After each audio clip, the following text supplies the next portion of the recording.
εξελίξιμες αθλήτριες του Άρη Πετρούπολης, των αναπτυξιακών τμήματων του συγκεκριμένου σωματείου στην κάμερα του planetface.gr. Συγγνώμη που δεν σας γνωρίζω, πες μου ονοματεπώνυμο. Μιχαλοπούλη Ξαντίνε. Και θέση? All around. Πες μου ονοματεπώνυμο. Ελπίδα Κεφαλά. Εσύ? Μεϊντιέλη. Ωραία, λοιπόν, πώς περνάτε εδώ στον Άρη Πετρούπολης και μία γνώμη για την προπονήτριά σας, την κυρία Γεωργία Αγγέλη. Να ξεκινήσουμε από σένα. Πιστεύω ότι μας κάνει πολύ καλή προπόνηση coach. Ναι. Μαθαίνουμε πολλά από αυτά και μαθαίνουμε καλά από το μπάσκετ. Ωραία, για πες μας.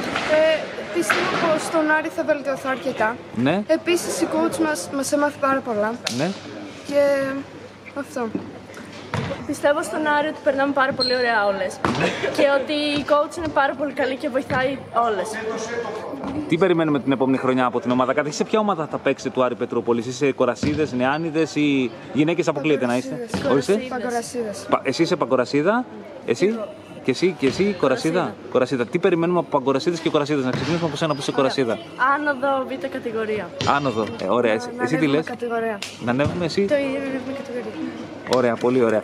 Πώς αποφασίσετε να ασχοληθείτε με τον μπάσκετ? Αυτή είναι η τελευταία μας ερώτηση. Να ξεκινήσουμε από σένα. Πώς έχει τυχαία, δηλαδή είδες μια μπάλα στο δρόμο που έπαιζε ένας μπάσκετ και ήρθε στο γήπεδο? Όχι, απλά έβλεπα άλλα παιδιά που έπαιζαν και ήθελα να ασχοληθώ και εγώ. Είχες κάποιο πρότυπο, σ' άρεσε κάποιος αθλητής, κάποια αθλήτρια? Νομίζω το είδα και μου άρεσε. Ναι. Και το επέλεξα.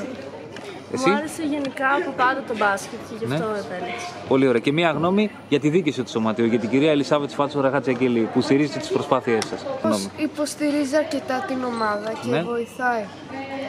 Συμφωνώ. Ωραία.